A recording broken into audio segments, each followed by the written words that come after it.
Well, I was going to ask you a question because Oh, Candy was telling me about her matching pajama sets. And one yep. question I like to ask people is what makes you feel fancy? And And I said, matching pajama sets be your answer? yeah, I would say so. I having a matching pajama set, it's like I told Chrissy just before, you are like I'm so fashionable even in my sleep. The firefighters come and I'm already dressed. I look so cute. It's like all the movies when the person goes to bed like fully makeup and like beautiful. You're like, who does that? You're like, oh, me. That makes me fancy, and also getting an appetizer at a restaurant. Oh, that is fancy. Even if I'm at like Applebee's or Chili's. An appetizer more so than a dessert, or either one. I've never been good at pacing myself when it comes to food. So it's like by the time dessert rolls around, it's really hard for me to like still legitimately be hungry. I feel almost gratuitous if I do appetizer and dessert. That I have to be like, we're celebrating. But celebrating is one thing, but when I feel fancy is when we're like, oh, let's just like go get like a quick little dinner. And then I'm like, let's get an appetizer. Why not? That is next level fancy. Yeah. Yeah. That's when I was like, I've made it. I've arrived. My two-course meal. Yeah, I right. feel Two bad in course this meal. Chili's tonight. Yeah. Well, and I would tell Andrew, I'm like, I don't want to go to a restaurant unless I feel like I can get an appetizer and an entree. Mm. So if that means we're only going to McDonald's, then we're only going to McDonald's. Could I get chicken nuggets and fries? But the fries come out first. Can you have the fries come out first, please? But like, have you ever been to a restaurant, and this has happened to Andrew and I, where it's like you get there, you open the menu, and you're like, I can't afford any of this. Oh, yeah.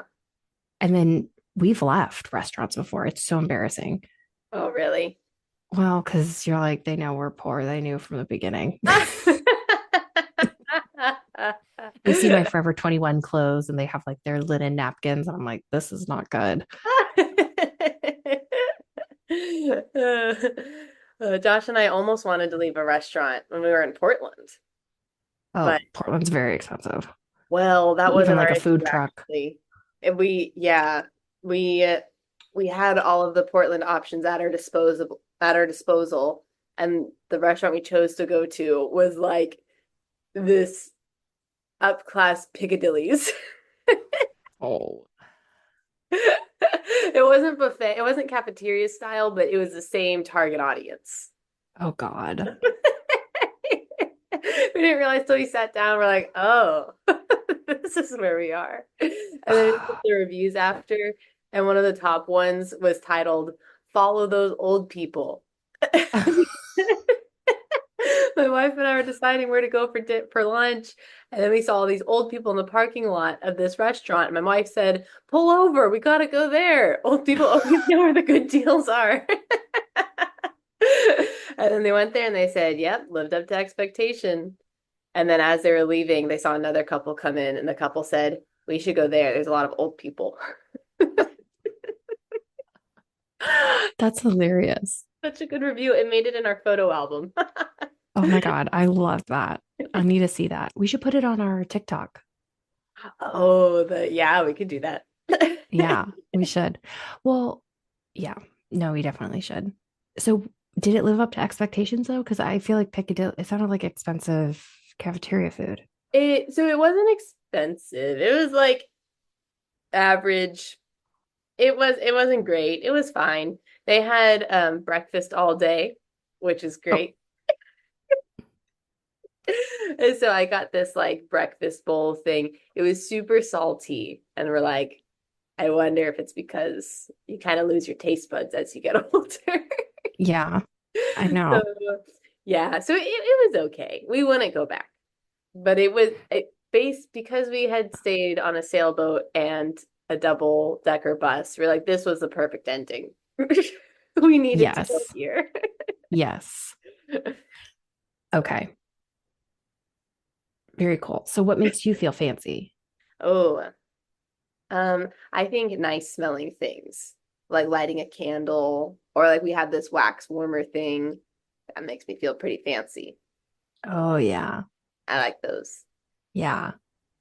Yeah. That is like next level when you're like, I have a candle and it's like 3 wicks. Yeah, yeah. We have this mega candle that's the size of like my torso. Like it's Oh, is ginormous. it like the 10 wick? It's actually still only 3 wicks. It's just a Oh, mega candle. I got it from a white elephant thing. I was like, I've never seen a candle this large. does it just make little pits? Like how does it evenly melt? I think it was pretty good. We haven't lit it in a while. It was like our whole centerpiece for a while Oh, because it was just so big. oh my God. Put it in, we retired it and started using smaller candles. Well, I was gonna say the rich people, they get these candles now and they're huge and they're in these like glass bowls and they have like 25 wicks Oh my gosh. and they light them all. It's like a little bonfire. And the candle's like $500. Oh my gosh. Wow. Yeah. That would make Yeah. me feel really fancy. Yeah. So I know people pay hundreds of dollars for candles. I was like, I thought you could only get candles at TJ Maxx. Where else would you go? Yeah, where else would you go if not to get your New York Yankee candle for Enjoy that $10? blend. Yeah. And it's always like sea salt or Ooh. cotton. Those are the options. Why mess with the classic? I agree. So we are reading today such a Favorite. treat. So good. So good. So we are reading Ella Enchanted. And when Woohoo. I started reading this, I texted Chrissy and I was like, I'm tickled It to be was reading this incredible. book. It's God. so good. Stood the test of time because you're a little worried, right? Would my younger sense of taste stand up the test of time? Yeah. I think we should give some background that Candy and I loved this book. And actually, we just love the author, Gail Carson Levine. Like, I think we read almost all of her books, if not all of them. We were big, big fans. And Ella Enchanted and her other book, Fairest, were, I think, our two favorites. And Yeah, I think we probably read Ella Enchanted at least 10 times. Is I that how you I would feel? say, yeah, like there were Like, certain literally. parts where I'm almost like verbatim remembering Yes. what happened. Oh my And there gosh. was a oh, go for it. No, no, no. You keep going. I was gonna say there's a couple lines that I've underlined where I some of them I remembered that they came from Ellen Enchanted. Other of them have become just like imprinted in my thought patterns. Oh, tell me. We'll get there when we get Oh, I okay. have them underlined. So there's just certain lines where it's like when I get into certain environments, I remember this line verbatim in my brain. And Wow. I yeah, so then reading it again, you're like, wow, Gail Carson Levine, she's like imprinted on my soul. Yeah. She really is. Like this was a big part of our childhood, I feel like, because I felt the same way. I was reading some lines or like I remember like the general plot of the book, but like I definitely didn't remember all the details. But there were some scenes that were just like so vivid when I started reading them. I was like, "Oh my gosh, I know exactly what's going to happen next." But like to the small detail of like she buttoned her dress this way, and I was like, "Oh my goodness, Yes. I knew it." Yes. Yeah. I know. And at the time so this book was written in 97 and we probably started reading it 2000, 2001. Well, So I this wouldn't is, have. Maybe I don't think you did. Did you? Because I would have been 4. I definitely wasn't reading it when I was 4. I Maybe mean, time 2006. is so difficult at that period, but the the movie came out in 2004. Oh, And I know for a fact that I had read it multiple times before 2004. yeah. Okay. Well, then I don't know. I don't know when I first read this book. Did I ever read it to you? I don't know. I don't think so. I don't think so either. Wow, that's interesting. I didn't realize the movie came out that early. Did we really see the movie though, right when it came out? I don't know. Well, regardless of when we read it many times, and Yeah. I would keep reading it. Yeah. You know what? What? We got the audiobook. I read it. Oh, I read it, and we got the audiobook at the library, and we went on a road trip to yeah. Disney World, and Yeah, that does we sound. had and we listened to it. Yes, I do remember that. Yeah, We listened to it. yep, that's all coming back. Hmm. Okay, so that was maybe my first time reading it then, was the audio. Yeah. I remember we went to Cracker Barrel and mom needed her sunglasses and we were all looking for them. And she was getting really upset because she thought one of us took her sunglasses. Okay. And she was like getting more and more upset. And then you were like, they're on your face. Oh. And mom was like, what are you talking about? And she's like, you're wearing them right now. And you were the only one who noticed. And the rest of us were just like, we were like at attention, like scrambling, looking in the car, trying to like produce these sunglasses, but she was already wearing them, so we could not find them. And you were the only one who pointed this out. Do you remember that? That's hilarious. Now that you mention it, I remember that part. I that like sounds vaguely familiar. Yeah. I think they might have rented the audiobook from Cracker Barrel though. Yeah, I'm thinking we rented it from Cracker Barrel, not the library. Yeah, yeah. What a throwback. And then you could like return it and get like part of your money back or something. Yeah. Yeah. Wow, what a time, What a time. man. Okay. So we're going to be fawning over this book for a lot. Maybe we'll make it a 20-part episode We series. might have to. But I did my author recap on Gail Carson Levine, so I have a Hey. lot of content there too. Ooh, okay. I'm excited. Yeah. So are we going to get right into the intro or just do the intro when we start recapping the book? I can't remember how we do it. I forget too. I Maybe think normally, we go first. okay, let's I do it. think we have this conversation every time, and I think we always come to the same conclusion, but I never remember. Okay, well, here we are. It's Bookalicious, a podcast where two sisters chat about books. I'm Chrissy, I'm Candice. and today we're recapping one of our favorites, Ella Enchanted by Gail Carson Levine. Yes. Yes. Okay. So, being such a fan of Gail Carson Levine, I'm shocked I haven't done this before. Yeah, Looked her honestly. up. Yeah. But Gail Carson Levine, she grew up in New York City with a religious family. She credits her parents, David and Sylvia, for her creative streak. Her father's childhood was spent at the Hebrew Orphan Asylum of New York and was the inspiration for her second novel that she wrote, Dave at Night. Mm, So it doesn't say this explicitly, but I'm kind of assuming that maybe Gail is Jewish that could of make sense. origin, or at least partly so. Yeah. Um, but I was like, what is this orphan? Orphan That's a asylum terrible sounds, name. I know it sounds really bad, but it Yeah. actually seems like it was a good place. So I looked up the orphanage and it said that their philosophy is that it was better for children to be in small groups or foster homes rather than like large institutions Yeah. of orphanages. In practice, this became more of a boarding school as many of the orphans were, quote, half, with one parent having abandoned them or deceased, and the other parent unable to financially support them. Oh. So they didn't actually get adopted out. They were just basically providing room and board for them while their parents were trying to get things situated. Oh, okay. And then like Mhm. their parents would come like visit them kind of thing. Yeah, Okay. yeah. Interesting. That's that's kind of what I took it as. This was succeeded by something called the Child Care Association, called JCCA, but there's no Wikipedia on that. And I was wondering, is this Holocaust related because of the timing? Because it was in like it started in like 1880s and then it closed down in like 1943. But there's no reference to any of that. So I don't know. Not related. Not Okay. related. But in case you were thinking that, don't.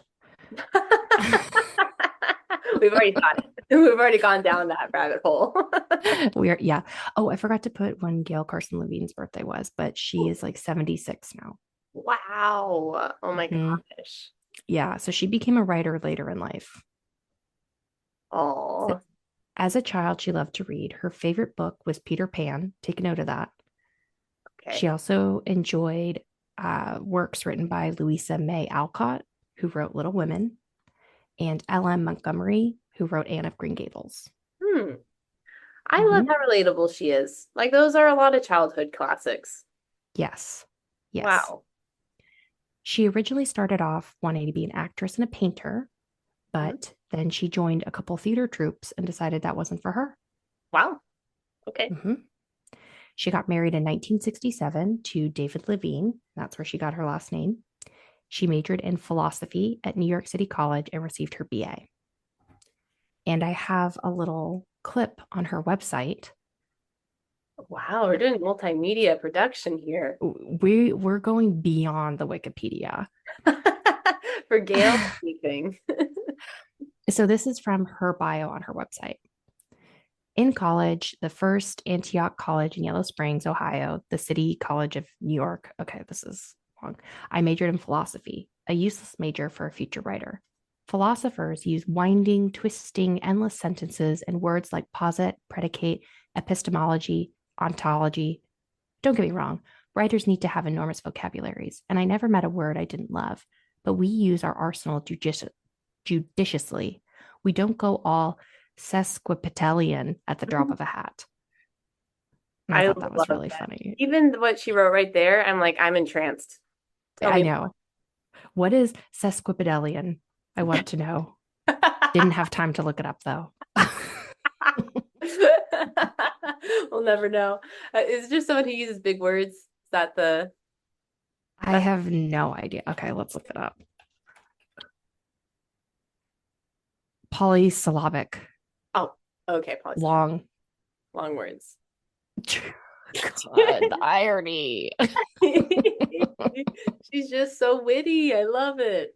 I know. Well, she says that she got her humor from her husband, Oh, okay. that she's always learning to be funny from him.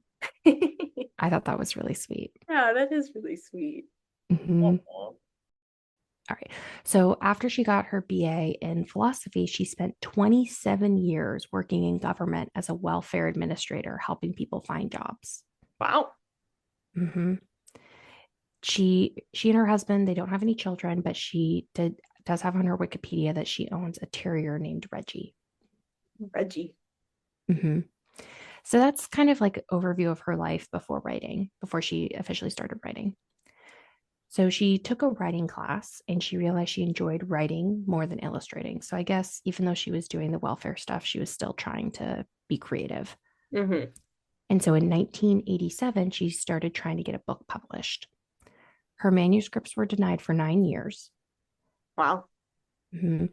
But during this time, she was taking writing workshops, classes, and groups, and like participating in writing groups to improve her writing. And Levine says, quote, those years were some of the happiest. I was learning to write. Oh, Yeah. So her first novel, Ella Enchanted, was accepted for publication by Harper Trophy in 1996, published in 1997, received the Newberry Honor in 1998, and turned into a film in 2004. wow.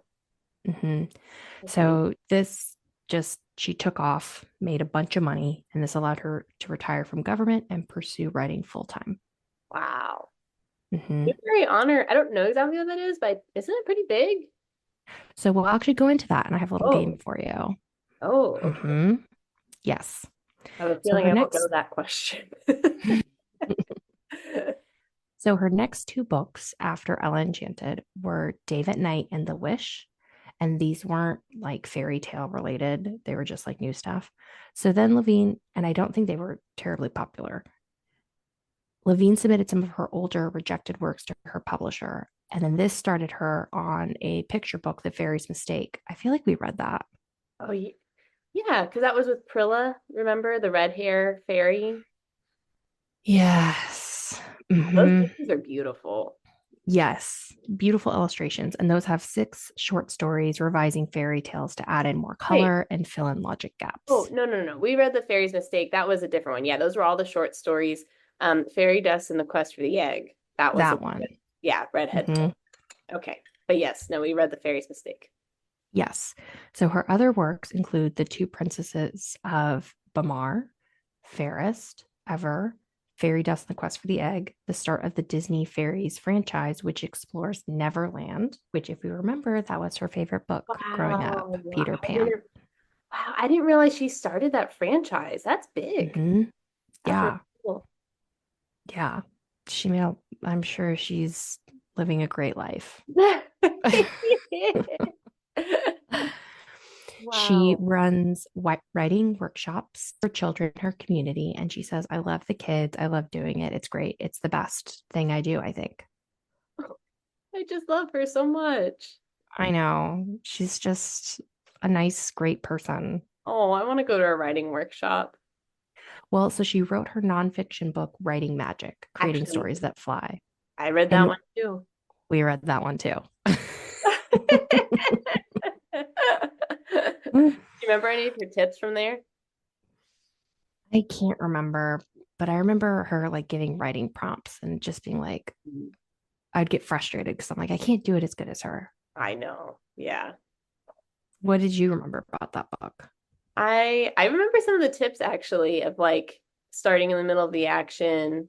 She said people try Mm, to not use the word said because it's boring. She's like, but just use the word said. It's normal. I was like, yeah, you're right. yeah. Um, yeah. But that's really cool to hear that she went to all these like writing workshops and stuff. Cause it's like, yeah, you don't start off, you know, amazing.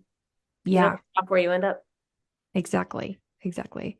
And a lot of her books are about having tenacity and overcoming Mm. hardships. Oh, she's so good. So good. So, themes of her books include magic, magical creatures, love, marriage, strong female leads. Messages typically include the importance of kindness, selflessness, self confidence, and courage in the face of danger.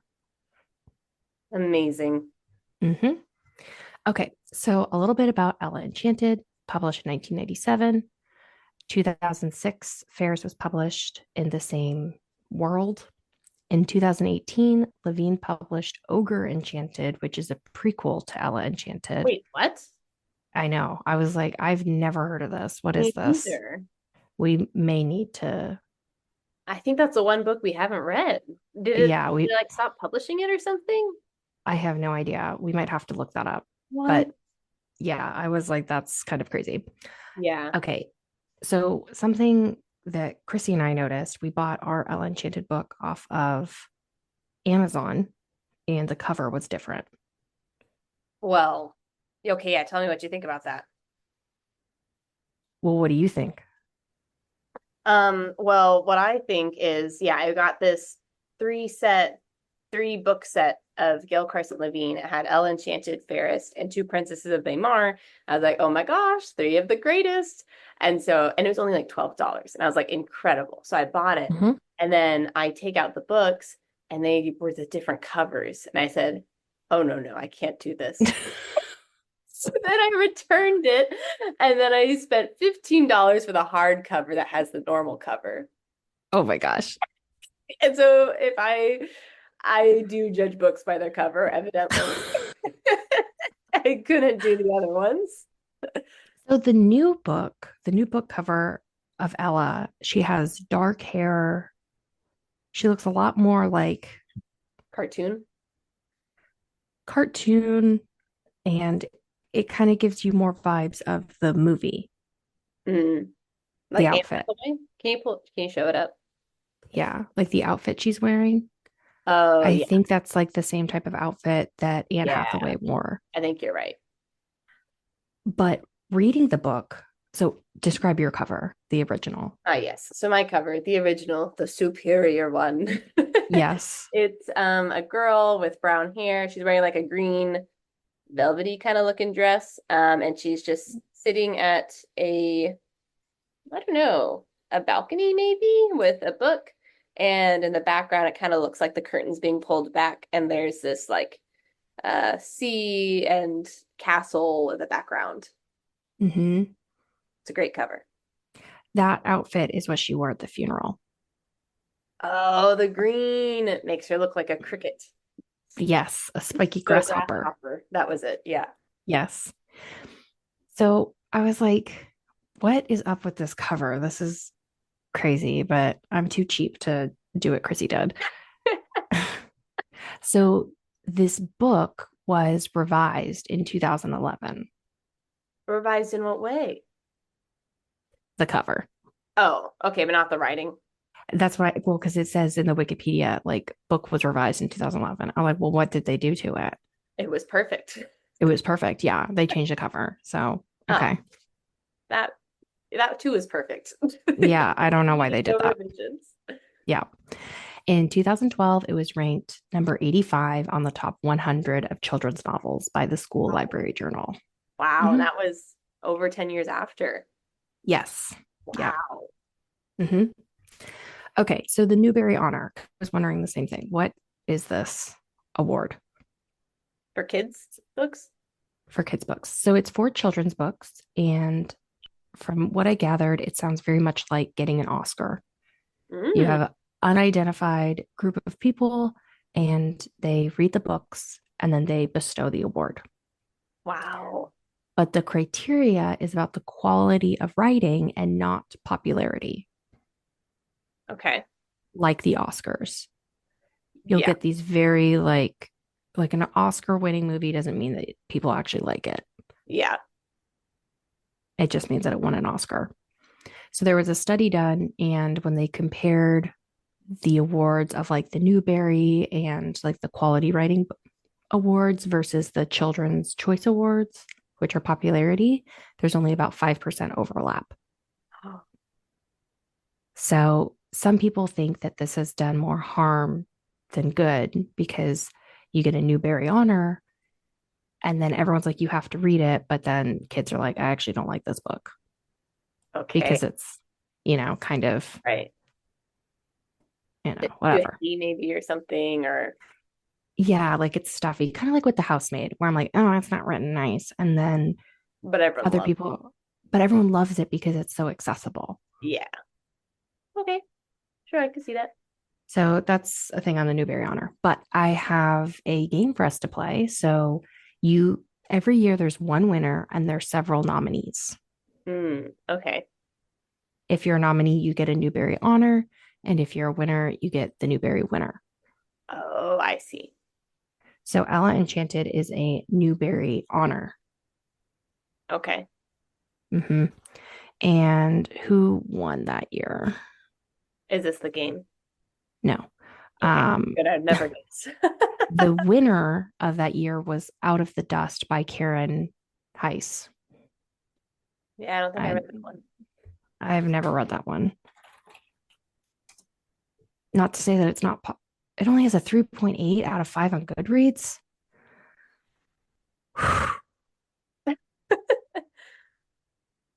All right. Not adding it to Bookalicious. Yeah, I don't know. I don't think so. Oh, is it about the Dust Bowl? Oh, Maybe I did read this book. like I breaking wrath for kids or something. Yeah, I can see why kids didn't like that one. Okay, well,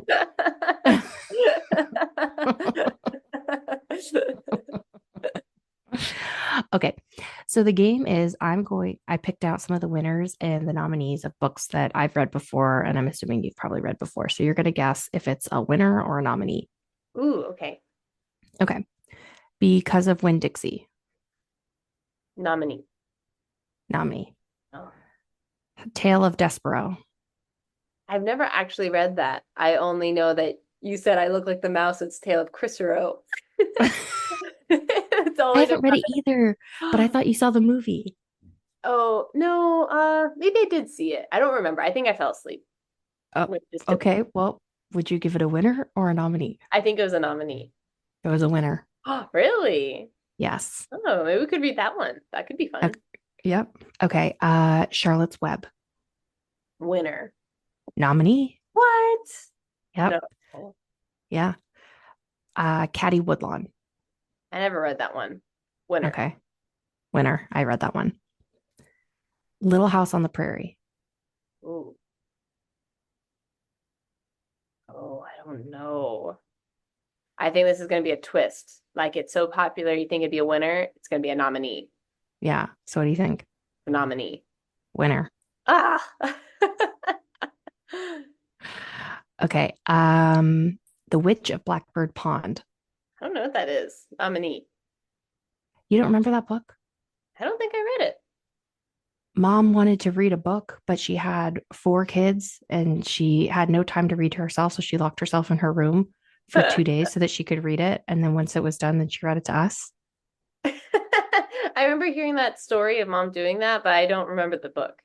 We were Was I? pounding on the door. Mom, make us breakfast. And she's Oh like, my make yourself toast. The poor woman, she just wanted to read a book. She didn't neglect us for the record. She didn't neglect us. She just wanted to read a book. I don't blame her. I'm the same way. But I remember you guys saying that story. I think was I too young though to really remember it? You might have been too young because we were still in West Palm Beach. Yeah, I don't So remember. you're probably 2 or 3. Okay. Well, as a winner. Okay. All right. A Wrinkle in Time. Winner. Winner. Um, Old Yeller. Winner. Nominee. Ah. The Bridge to Terabithia.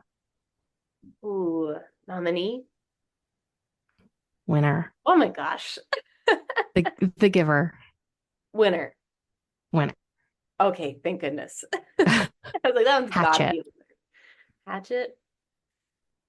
I'll say winner because we read that in my fourth grade class. We only win Nomin read the winners. That's a Nominee. nominee.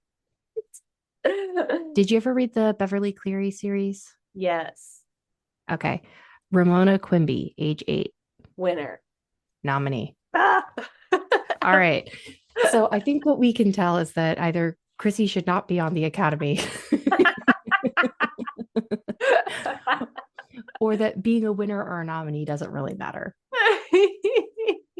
I like the second. I wonder if they have as detailed and fine a rubric as Bookalicious does for our ratings. I don't know. I don't think so. I would love to be on that committee though. You just read kids' books all day. That's awesome. Well, yes. I'm sure you do other So, things, but yeah. So, anyway, there was just, I mean, there's a lot. So every year there's anywhere upwards of 5 nominees and 1 winner. And they've been doing this since 1920. wow. So, yeah. So I looked through a lot of books. There's a lot of books on there, but those were just the ones that I've read. And I figured you had read some of them. Yeah. Wow. Nice. Well, good job, Gail Carson Levine. Yeah, I know.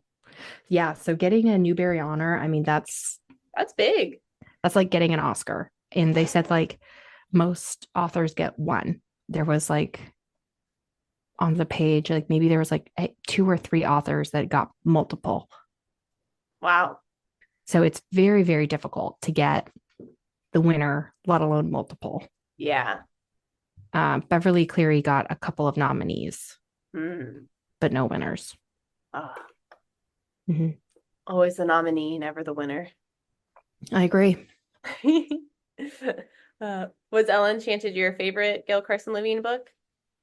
Definitely. I feel like, not to be like, oh, she peaked, but that really was, I think, like the best in terms of like writing and creativity and everything off that. All of her books are very good, but I think to me that one was just the best. More than What about Ferris? you? I think so. I don't know. I always remember Ella Enchanted and Ferris were always like neck and neck, number one and number two. But I Yeah. think I always thought Ferris was more my favorite. How come?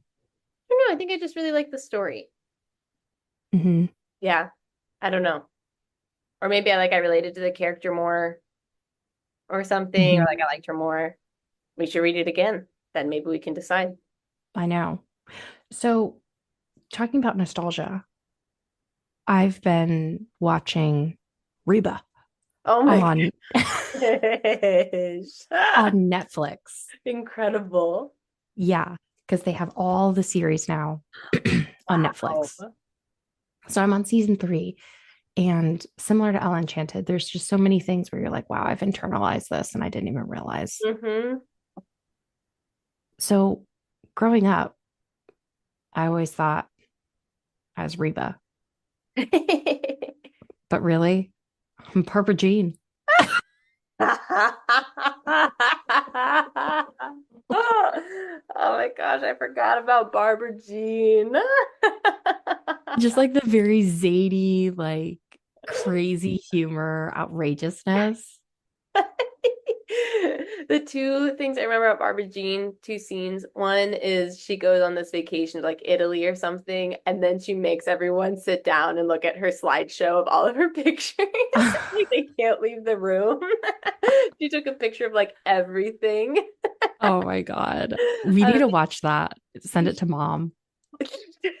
like that episode in particular. Yeah.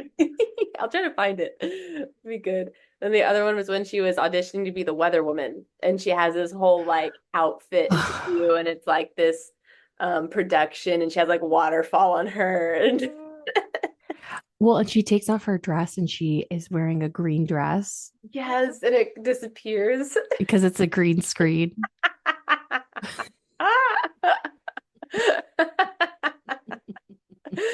Oh my gosh.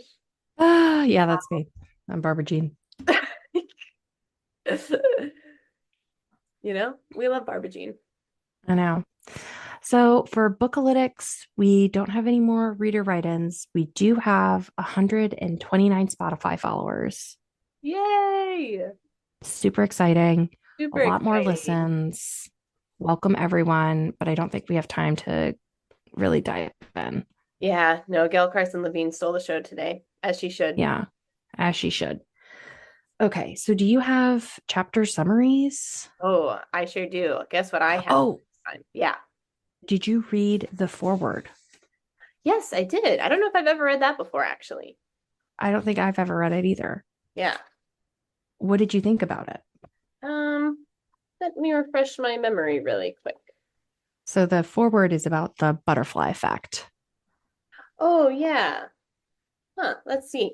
You know what? Actually, because I'm trying to, you know why we haven't read it before? The forward is in the updated edition. So I had gotten, Oh, yeah, so I'd gotten my updated edition and I was so excited to read it. I just started reading it and then the next day I returned it. But since Amazon is Amazon, I got my new book that same day. So there's no lapse in my reading. But now that I'm trying to find the forward, I can't find it anymore. So I think it's only in the updated. So I can't refresh oh. my memory, but I remember liking it. And that's probably why we haven't read it before. Okay, so just to summarize, it's basically she's talking about her life and like the butterfly effect and how they overlap. And she's just talking about basically her journey into getting to writing and some of the inspiration for her book.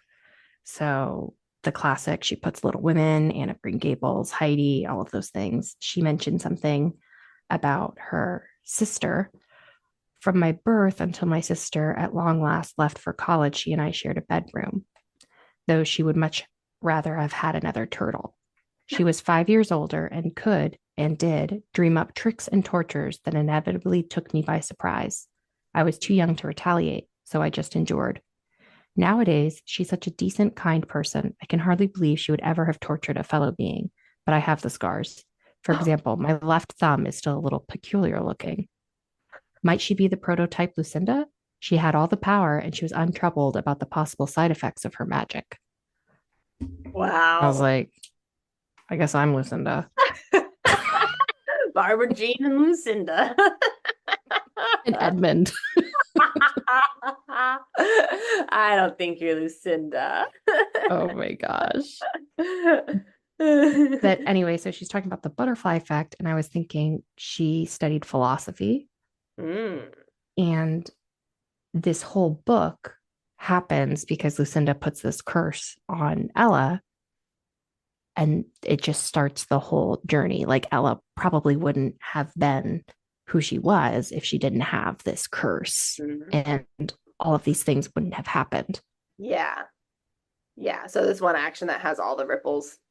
Mm-hmm. I like that. Man, when I was reading the foreword, I was like, I hadn't remembered reading it, and I think it's because we never actually did read it.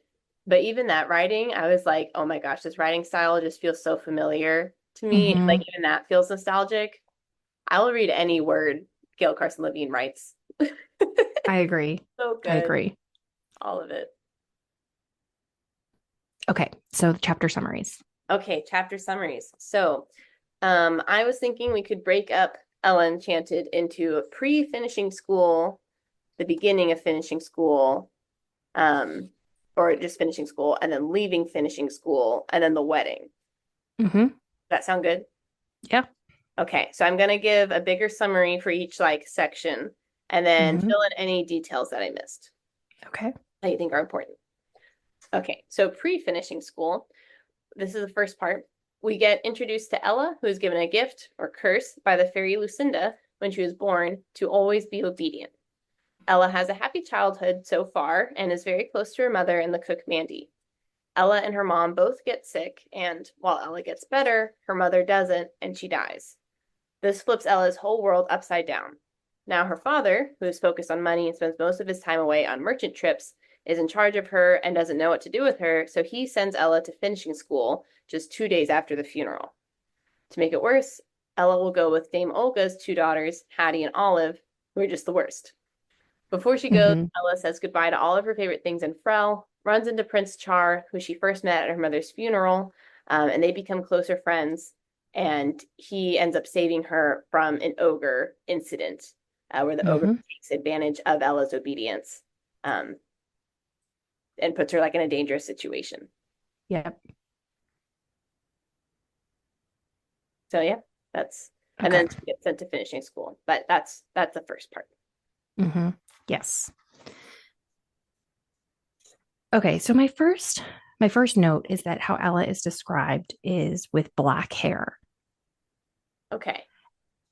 And I underline that because the new cover, she has black hair, but in the original cover, she kind of has like brownish, reddish hair. Yeah. I don't think I did imagine her with black hair. I I just think imagine her just like the cover. yeah. Yeah. So I found that interesting That is interesting. because in Disney's Cinderella, she has blonde hair. Mm, yeah. So one thing that I wondered is the mom dies because Mandy, who is the lady in waiting, who is also a magical fairy, Ella's fairy godmother, she made a curing soup and it had these unicorn hairs in it. And she told Ella, drink the soup and the hairs. And because she has to, she does it. But the mother takes the hairs out. And because of that, she ends up getting more sick and then she passes away. And I was like, why would she do that? I know. I know. Or why wouldn't Mandy be like, no, eat the hair? Like you're like Yeah. that's the only thing that's gonna make you better. I thought the same thing. I was like, that seems like it was very avoidable. Yes. But I don't know. Maybe it's just one of those things because I was thinking about maybe she just had like a cold and she thought she would get better. And Mandy Right. thought, whatever, it's not a big deal. I think that is what it is. No one thought it was that serious. Mandy didn't force her to eat the hair for that reason. Yeah. And then it does say like the next day it was too late. Like mother had gotten way more sick and no one Yeah. could hear her at that point. So, but I thought the same exact thing. Yeah. I know. I also underlined the last line in the chapter when she goes to like a wishing well and she's like, I want to, wish that mother gets better. And she says, if mother gets well quick, I'll be good, not just obedient. I didn't bargain for mother's life because I didn't believe she was in danger of dying. Oh, And I was like, such a good line. I'm so in good. suspense. Oh my gosh, I love it. Uh, Yes. There was a scene in chapter one too that was my first like nostalgia thing of like, oh yeah, I do think of that. Of Hmm. it talks about Ella on like one of her early birthdays. Mandy made her a cake, and Mandy goes eat, which is a Yes. command. And so Ella now has to be obedient, but she's like, it's cake, of course, I'd love to eat the cake. And so like the first slice was delicious, but the second slice was like still good, but then by the third slice, she was like getting sick and like her mouth was just so full and like felt I forget how she described it. Oh, swallowing was a struggle. Each bite weighed on my tongue and felt like a sticky mass of glue as I fought to get it down. I started crying Yes. while I ate. And I don't know, that image just like stuck with me to where now when I'm like I feel like I've thought back to that. When you're like eating something and you're just like, oh my God, I Yeah, can't it's too eat much. another bite. Yeah. Ah, Do nostalgia. you, do you remember when I made those sugar cookies and you kept eating them and you said, I can't stop? That one I didn't feel bad about. They're so good. Cookies are different. So I have a similar thing with chapter two at the funeral. Do you have anything more in chapter one? No, I think that's it. Okay. When they're at the funeral and the lid, the coffin, we'll see. But worse was the creak as the coffin lid went down and the dry click when it closed, and the thought of mother packed away in a box. Yes. Every time I go to a funeral, I imagine like they're packed away in a box Yeah, and like how sad that is. man.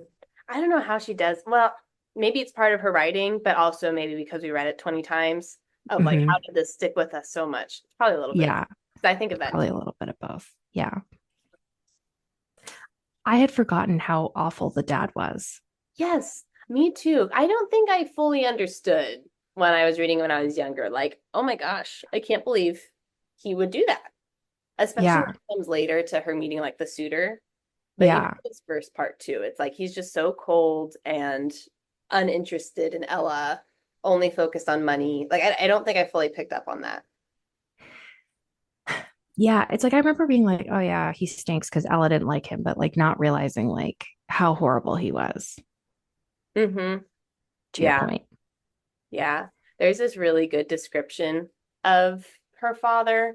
I forget what page it's on, but it's talking about his anger and how he's Oh, like the a Jack in the spring. Box. Yes, he's like a spring-loaded fist. It's like you never know when he's gonna pop. It's like that is such a good description. Yeah. Well, because she says it's not the fist, it's how tightly the spring is coiled. Yeah. Wow. I know. Look at us. Gosh, love it. So Yeah. then there's an image of Char, which I just put together. Charming. Charming. I That's so stupid. feel like you did know that when you were younger because I feel like we talked about it and maybe you just forgot it. I don't know. My brain was like, I just put it together. But he's helping her into the carriage to leave the funeral. And Hmm. she's like so clumsy and stuff. And part of her dress gets caught and then it rips and he starts laughing. And it reminds me when Andrew and I, before like we were like talking and stuff in college or whatnot. And I wanted to know, like, are we official? Are we not official? So I found him in the library and I said, are we dating? Or are we not dating? Like, I want to know. Hmm. And Andrew was like, he was writing a paper and he's like, I guess we're dating. And I was like, okay. And I was like, okay, good. And I was wearing this like little cardigan with this like little flower, like right where my breast is. And I was like, okay, good. And then I went to turn like really sassily, but it got caught on this like hook and it just ripped off. And then, then I had this big hole, like mean girl Like Mean style. Girls. And I looked at it and he looked at me and I was like, hmm.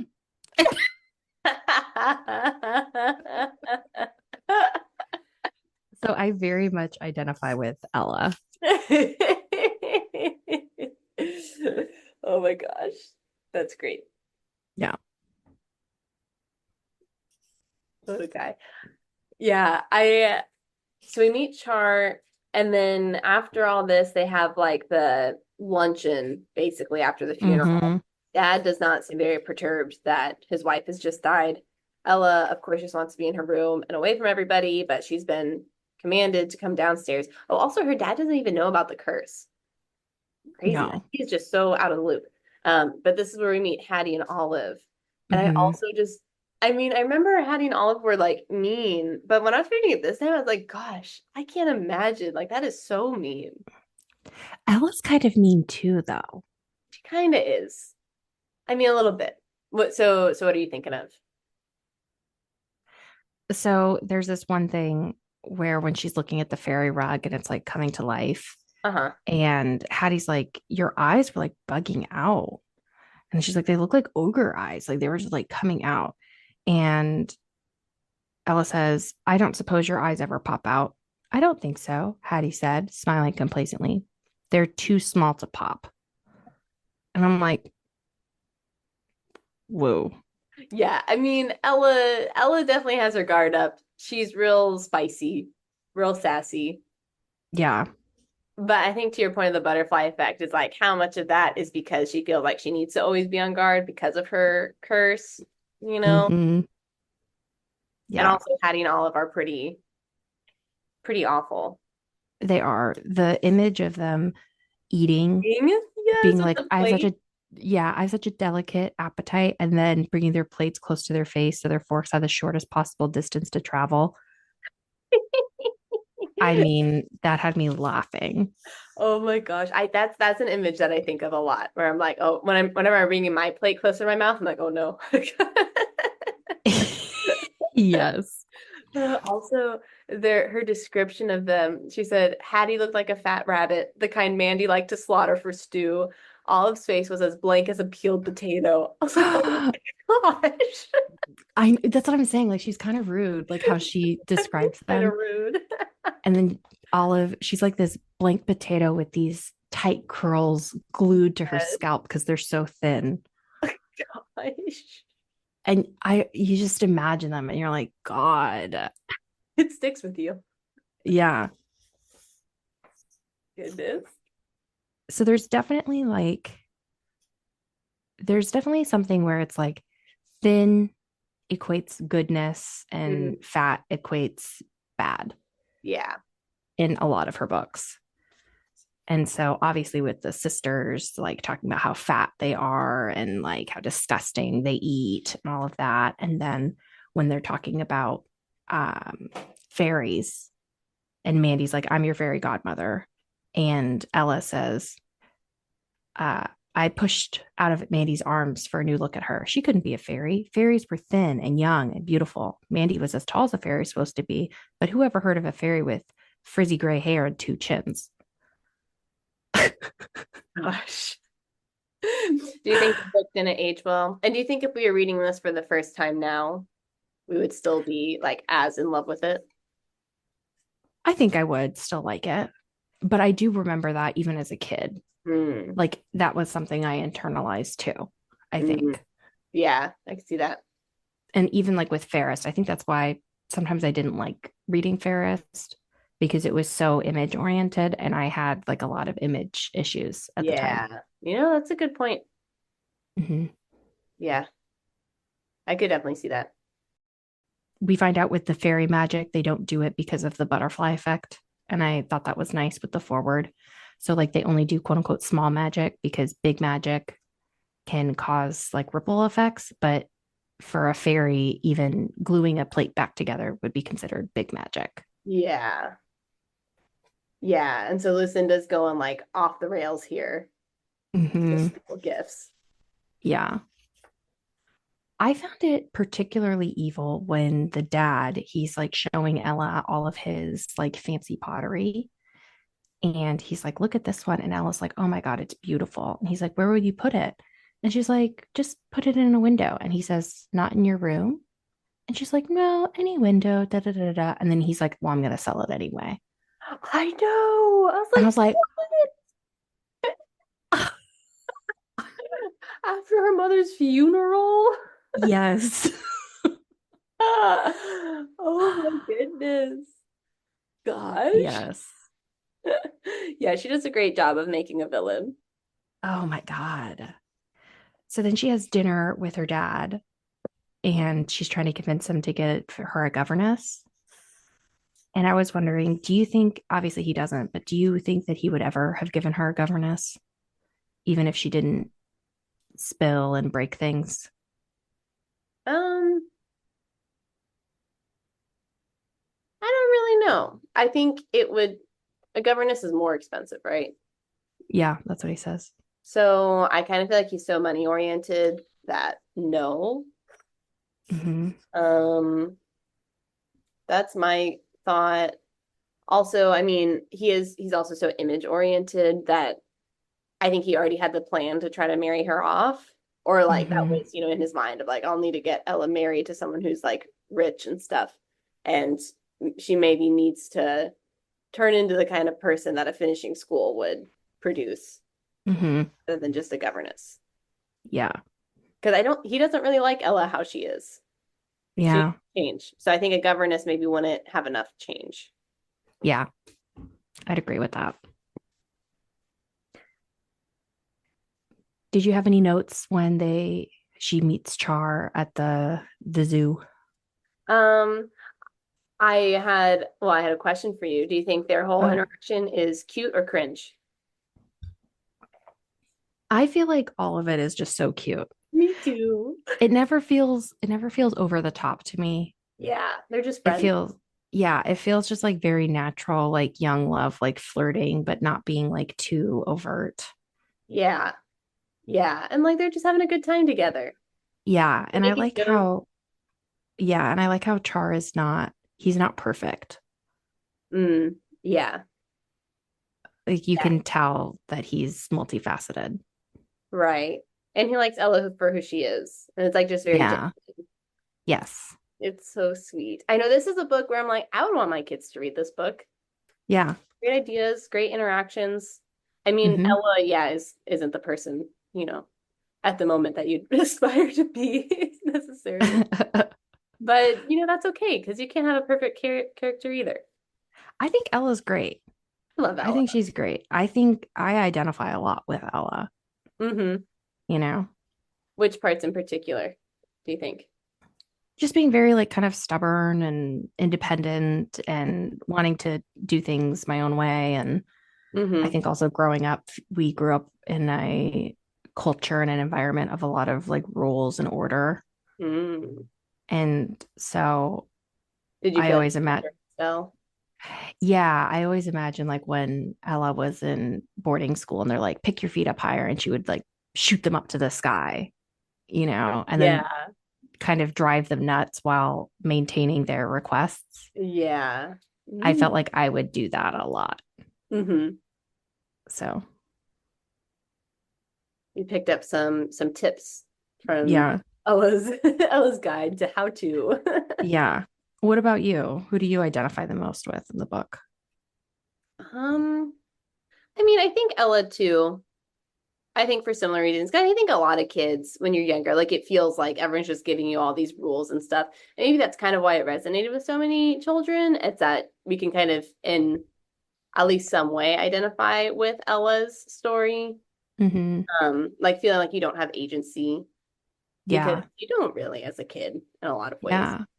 So yeah, and then seeing her like still make the best of it and still be like so cool and like Yeah. from it. It's like, yeah, Yeah. I want to do. I think that's great. Yeah. And I don't know who else you could really identify with. Not Hattie or Yeah. Olive. Oh, if you do, it's like send yourself to a psych ward.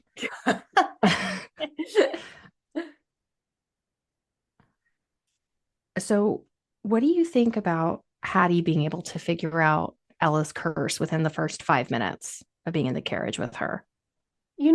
That's a good question, considering that no one else has been able to figure it out. You're like, what?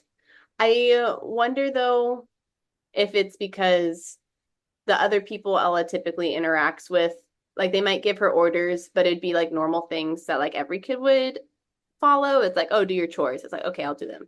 But Yeah. Hattie, I imagine most people don't follow her orders, especially when Yeah. they're kind of like egregious or like self-centered. Like most people be like, Yeah. I'm not doing that. But the fact that Ella does it is like, whoa, why? Yeah. that. And then she just keeps doing it. But I think she's in a unique position to give her a lot of orders in succession. Yeah. Ella follows all of them. She's like, I don't know why this is happening, but I'm gonna run with it. Yeah. But that I is was weird. just I was just kind of like, I feel like Ella was just completely unprepared to keep this curse under wraps. And I'm like, you have to be smarter than this. I don't know what would she do differently though, because she's trying to train herself to like delay her obedience, but she always like it makes her sick.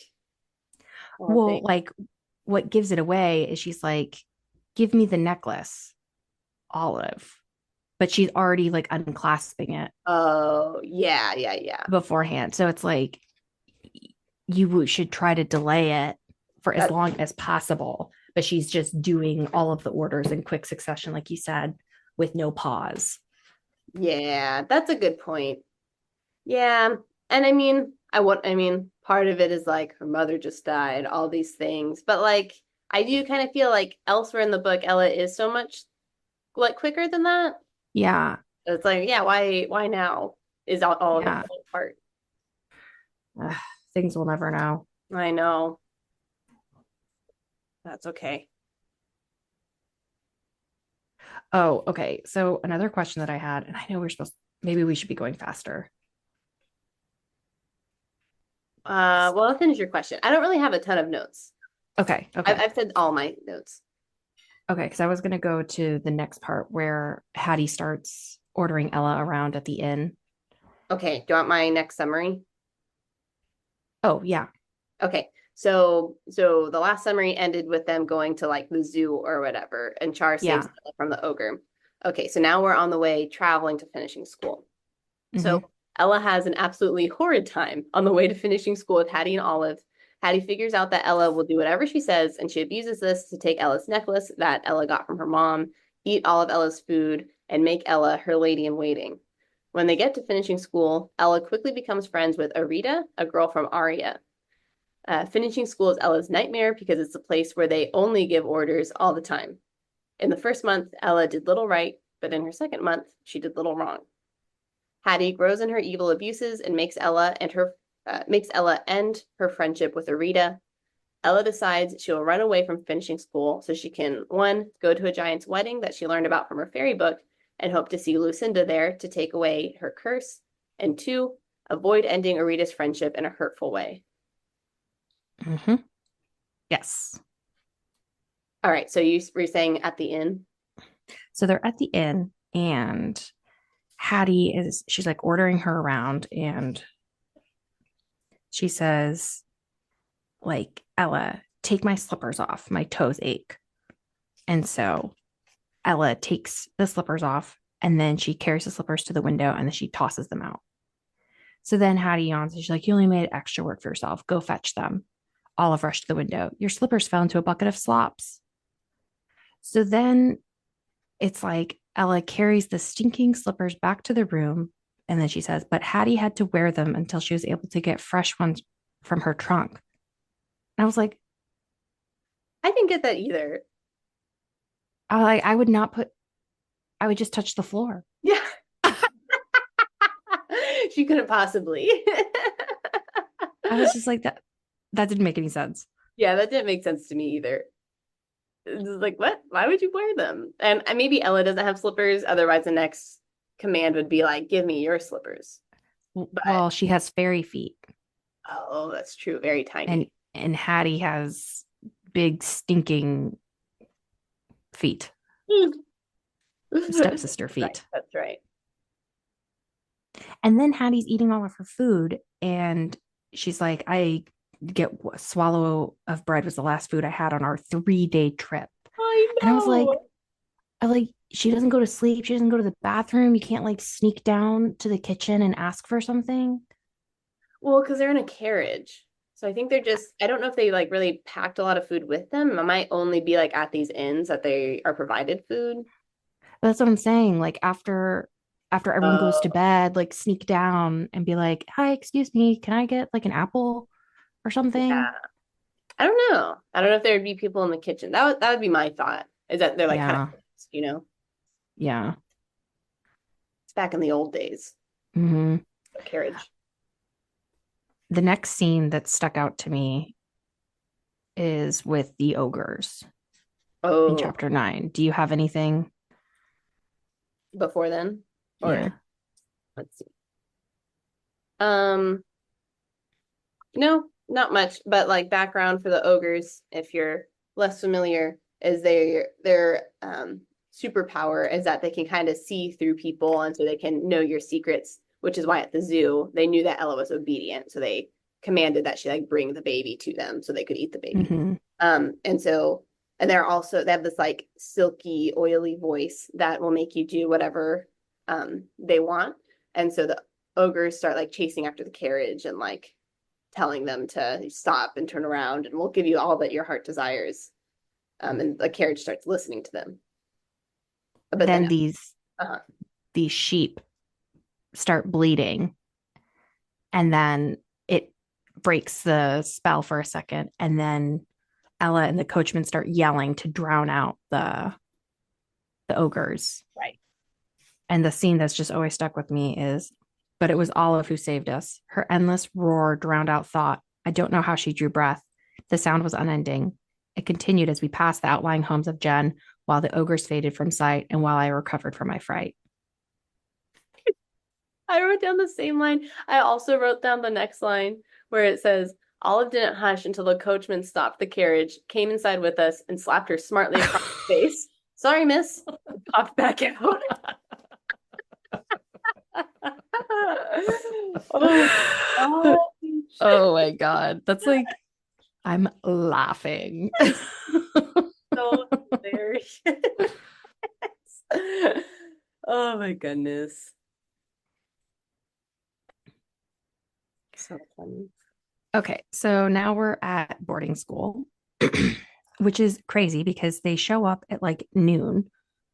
And Ella's like, oh, good, I get to eat lunch. And I'm like, we just ate lunch. Go ahead and join sewing class. And I was like, Yeah, they haven't even unpacked their stuff I and they're know. going to start school. No time to waste. No time to waste. Yeah. So Ella's really bad at knitting. She makes her friend with Arita. And then she opens up her fairy book. That And she, Mandy had given her as a gift. yeah. And I thought the fairy book was really cool. I love the fairy book. It's so creative. Mhm. So it's kind of like a little bit like Snow White's mirror, where it shows you different things each time and it shows you letters that people are writing. Yeah. But I was also kind of like, it's a little bit of invasion of privacy because Mandy knows that Ella can read these books because she writes Dear Ella. But then Ella later on gets to read Char's books or letters to his dad and Hattie's letters to her mom. Yeah. Yeah. Ella is like the CIA agent, like listening on your phone.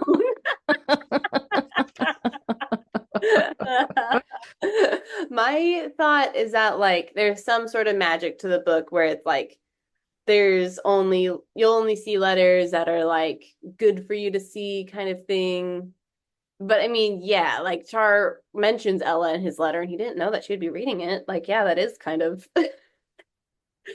invasion. Yeah. And like some of the, maybe Ella's mentioned in each of these letters. I'll need to look back, but I feel like the ones I don't like think so. Hattie to her mom, she's not even referenced. Right, right.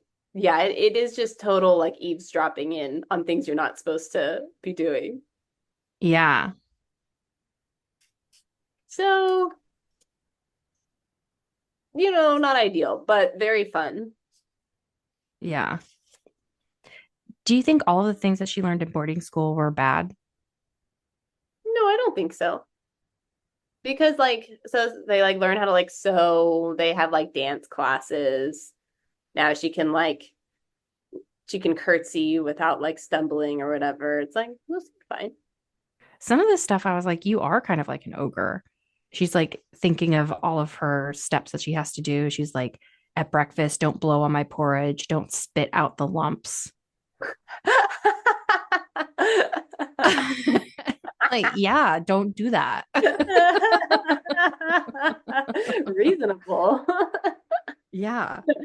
It is interesting that it's called finishing school because one of Char's lines when he learns that she's going is like, or maybe it was her line, maybe it was both of them, of like, she doesn't need to be finished.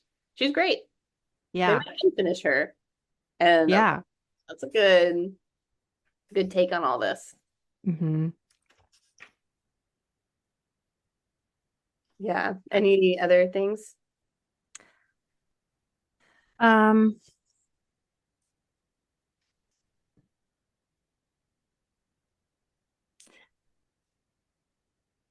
the next thing is Hattie is having like secret meetings with Ella to give Mm, her orders because she doesn't want other people to know, yeah.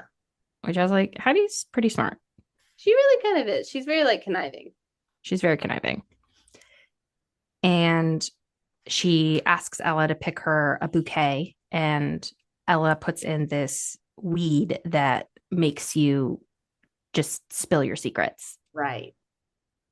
And again, it's like Ella doesn't ask the right questions. So she says, like, what would stop you and stop you from giving me orders? And she's like, nothing, my death. And then she's like, what orders are you planning? And she's like, I don't plan. Why do you hate me? You never admired me. And then she finds out that Hattie's jealous of Ella. And then she says, what do you fear? And she starts just listing like everything. And then Ella says, I stopped her. She was afraid of everything.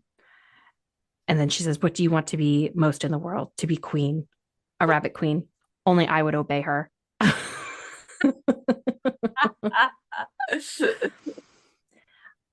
But she was like, I should have like asked her how she could have been defeated. I'm like, that would have been a dumb question. I don't know. Yeah. I She don't would know. have just said, you have to kill me. Like what? Yeah. That's it. I know. I mean, but also like I don't know what other questions she could ask that would have been more helpful. She's in a rough spot. Like what would you have asked? Or what do you think would have Well, been a good question for Ella? the last one she asked were, what are your secrets? That was a good one Yeah, that would be good. because she would have found out about the hair thing, Oh, yeah. you know? But then Hattie's like, um, and sometimes I wonder if Ella kind of made things a lot worse for herself. So she's being like really nasty to Hattie. Hmm. And Hattie says, you shouldn't associate with the lower orders like that wench from Iortha, she said the next evening. Arita is a higher order than you are, and I choose my own friends. My dear, I hate to cause you grief, but you must end your friendship with her. And it's like, that's super evil, but it's also like Ella has been doing the thing with Hattie where it's like she'll like listen to what she says, but not do it exactly right. And Yeah. she's Antagonize. mean. She antagonizes Hattie and she does all of these things to make Hattie more mean. Yeah. Yeah.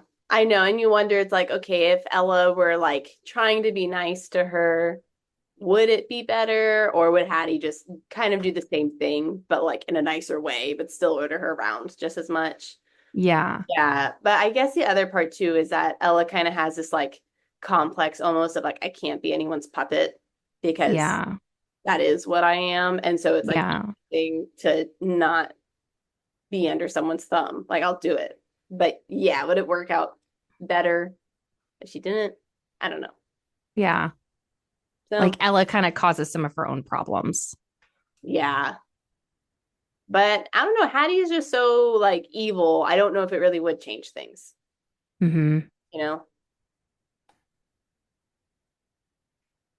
Maybe, maybe not. I mean, Ella's like one friend is Arita, and I think part of that is because everyone else at finishing school is like just as intolerable as Hattie is. And so Ella like doesn't Hmm. want to be friends with them.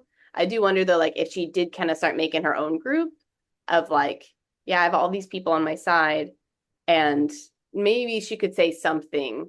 Like she could start to have more power over Hattie if she had kind Hmm. of like that social status. I don't Hmm. know. And maybe that could be something that could be a way out of Hattie's evil plans. Yeah. I don't know.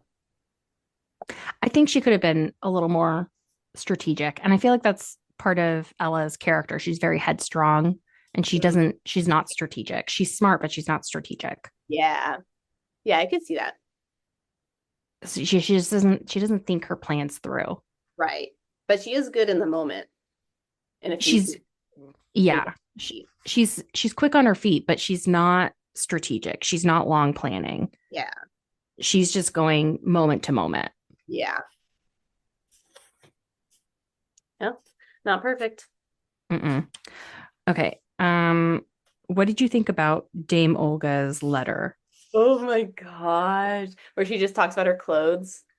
Yes. I loved reading the letters. They were just so funny. Yeah, Dame Olga only talks about her clothes, and then it says at the end, she remembered she was talking to her daughters, and she says, "How are you?" Love your dear mother. Oh my gosh. Her and the daughter's responses just reveal so much, especially Olive's letter cracked me up. Everything is like misspelled in terrible handwriting. I love. Yes. What else did you think about the letters?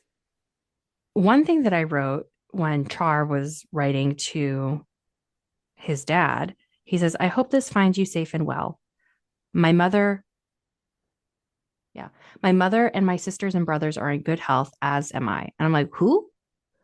You have brothers and sisters? They never come up again, I don't think. I'm like, I've never heard of them. And yeah, he does not mention Ella at all. So I was like, this is kind of invasive, this book. No, he does. It says near the bottom of the page, my name appeared. Oh, okay. So I guess he has to write about her. But I don't think the other people write about them because she sees her dad's letter and he doesn't mention her. Oh, all right.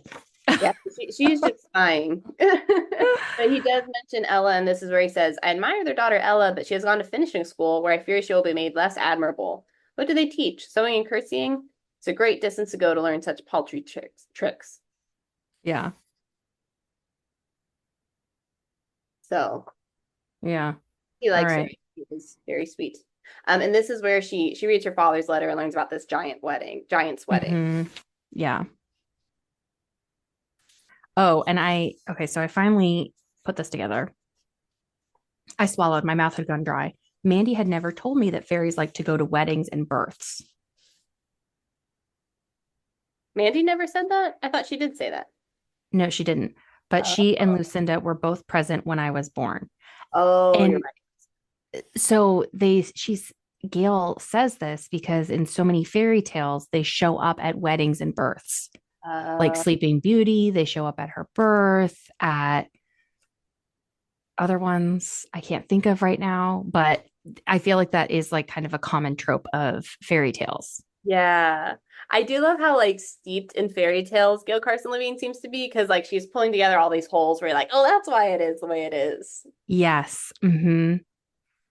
I love that. I also love that she wrote this when she was older. So she's like 50 years old or something. Like, Yeah. explain all these fairy tales. Mm-hmm.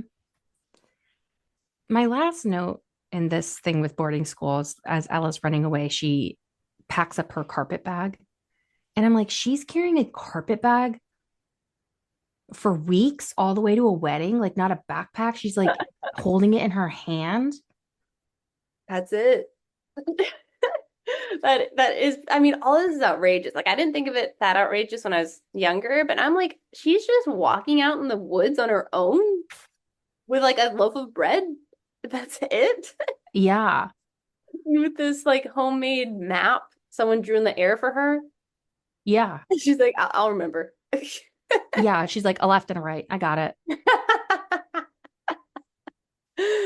Like, my gosh. Yeah, that was outrageous, but they're in a magical fairyland, so Yes. I guess it's fine. Okay, are we any other things on that section? Are you ready for the next one? Ready for the next one. Okay, so now we're at the part where Ella leaves finishing school and she starts her journey. So Ella leaves in the middle of the night and steals Hattie's wig, which is her only form of currency. And I'm sure we both thought of the wig in Elantris. Did you Oh my God. the girl with No. that wig? Oh my God, Oh, you're dedicated right. listeners, remember. Um, so that's her only form of currency. Ella starts her journey on foot, reaches the elves a day after her food runs out. She has a great time. She knows some Elvish, and they know some of her language. She is gifted a beautiful sculpture from them and is sent off with a pony and enough food to last until she gets to the wedding. One day later, though, Ella wakes up and she has been captured by ogres and her pony has been eaten. She gets out of it by using the ogre's magic against them, and Prince Shar and his crew comes just in time to tie the ogres up. Prince Hmm. Shar sends Ella with one of his men to the wedding. Yes. So something I noticed on her way to the elves is Gail is mentioning she's like on day one, day two, day three. On the sixth day, she's like, there's more trees and all of this stuff. And then she meets the elves. And then on the seventh day, she rests. Oh, I didn't even notice that. And then she sits at a table with 12 elves. What? What? And I'm assuming Gail is Jewish. So I would think I don't know that that has anything to do with it, but it just seemed interesting that she has the days. The seventh day she rests, and then she goes to a table with 12 elves. That's Now, so. maybe Mhm. maybe she picked 12 because it rhymes with elves. Oh, that could be.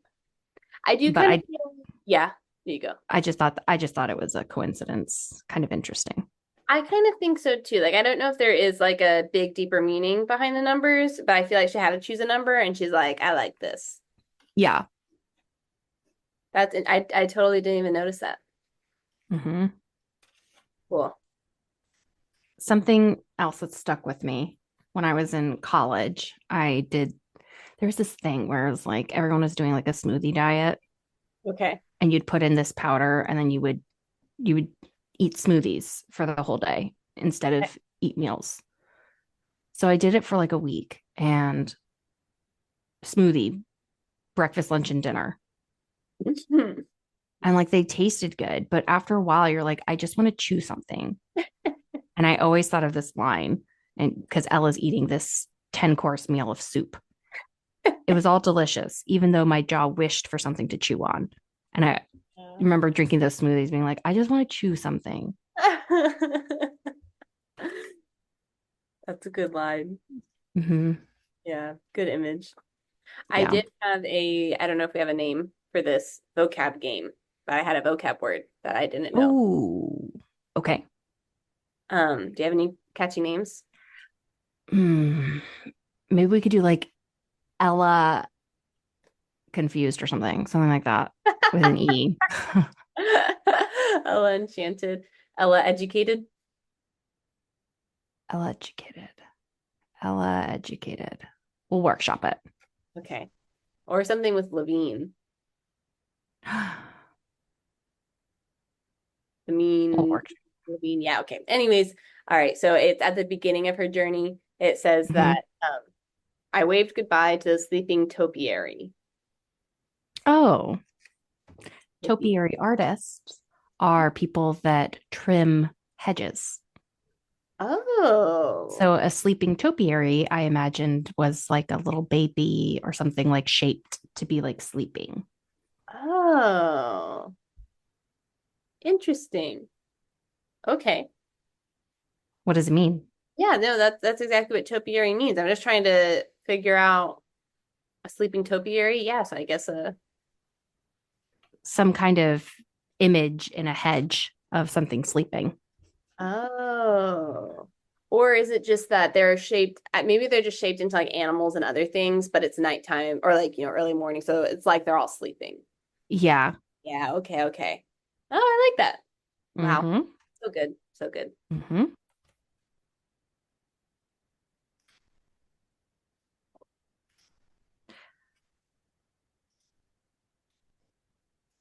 I had one that I didn't know how this, I know what the word means, but I don't know how it's relevant. Hmm. So when the baker makes the map in the Oh, yeah. flour for her, my fingers could travel the distance in a trice. Hmm. I think like 3 seconds. Oh, 3 seconds. That's what I always thought it meant. Because I was like, trice, I know it's three Yeah. in a moment, very quickly.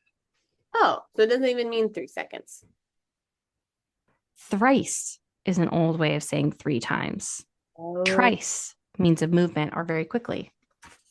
interesting. That is interesting. I wasn't expecting that. Okay. That Yeah, took a no, me turn. neither.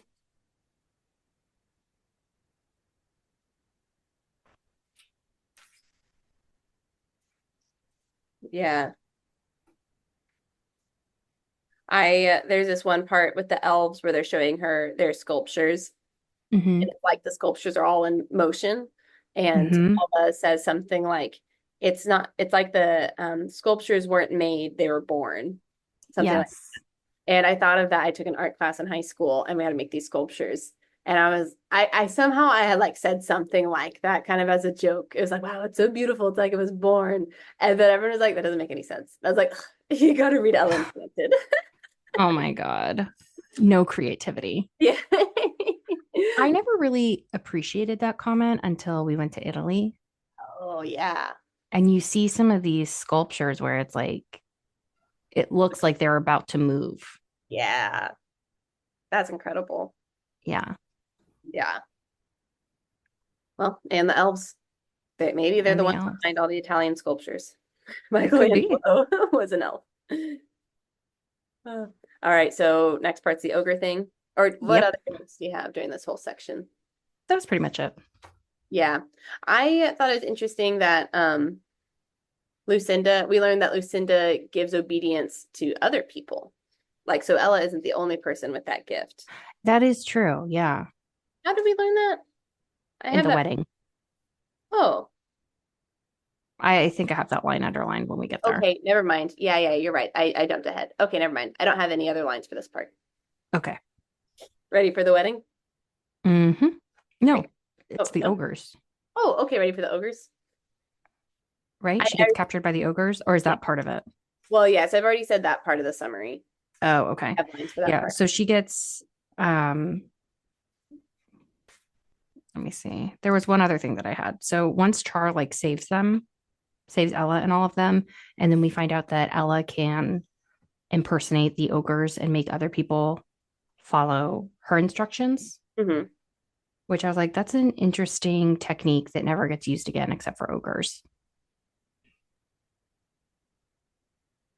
Mm. Oh, like she could kind of use the ogre magic on people.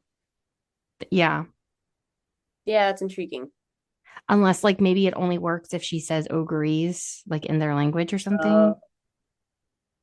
I don't know. That's a good point. Is she speaking ogreese to them? Yeah, she is. She learned it in finishing school. Maybe that's what it has to be. Maybe. Okay. Yeah, that's a good point. That could be nifty though to try to use. Although, like, I don't know. I'm trying to think like if she how that would play out if she started like enchanting other people to like give her different demands. Because I feel like once she stops speaking, then they like go back to normal. I don't know. Once they like get interrupted by a train of thought, I Right. guess. So if she Yeah. was like, "Don't command me to do that," and they're like, "Okay, I won't. I take it back." But then as soon as she stops, Yeah. like command her again. Yeah. But she could like run away or fill Oh, her ears with beeswax or oh, that'd be she interesting. couldn't hear it. Yeah. Get noise canceling headphones. Noise canceling headphones. Yeah. Become mute. Pop your ear drums out. Oh, Honestly, actually, too much. too much. Okay. Something that stuck with me is when they're getting the lunch after taking care of the ogres. Uh-huh. When we were seated, this is for lunch. When we were seated, we delayed our first bite until Char began to eat. It was so natural to him. I doubted he noticed. And so whenever I go to like a fancy dinner for work or anything, I would always like look to the most famous person or Uh-huh. the most important, and I'd wait until they would eat. Because I was like, that's how you treat royalty. That's how you're polite. I don't know if that's like true, but I've always done that.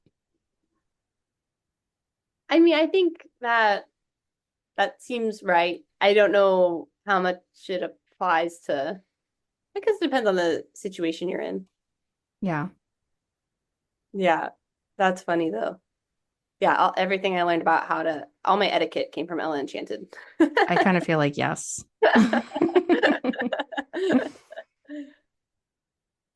Okay, so now we're now we get the letters from Hattie and Olive. Oh, so hilarious. I mainly just love Olive's. It's so poorly written. It's It, so poorly written, but did you notice? I never noticed this before. The whole page was full of blots and crossouts. Each letter was formed with a wobbly hand, as though the writer didn't know how to hold a pen. Poor Olive. and it's misspelled. And it's misspelled. So funny. Carson Levine is just so witty. I love do it. you do you know the difference between a verso and the recto? No, she uses that word all the time. But I pieced together verso is the left page, recto is the right page. Oh, I think that's what I it is. figured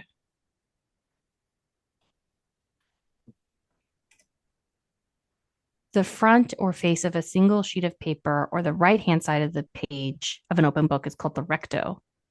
The back side or underside of a single sheet of the paper or the left hand of the page is called the verso. So if you have a book open, the left side is the verso, which is the back side Hmm. of the recto. Okay. Interesting. Interesting.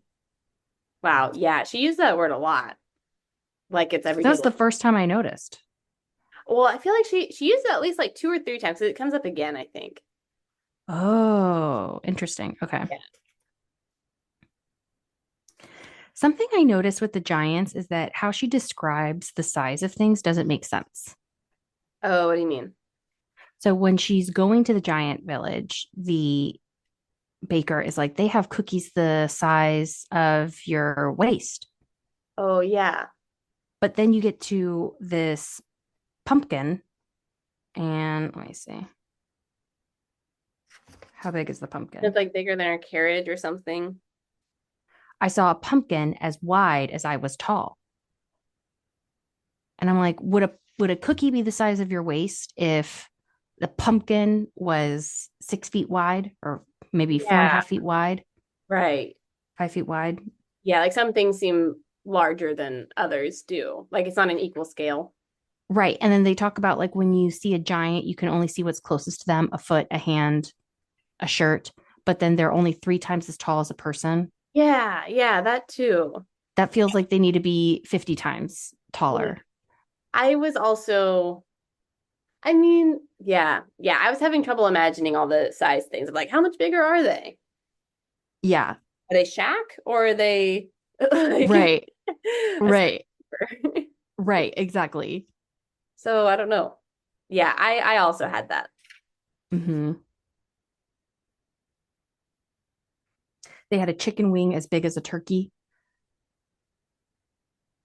So if a cookie's the size of my waist, That could be and then about it and scaling. then a chicken wing is the size of a turkey, a cookie's way bigger than a chicken wing.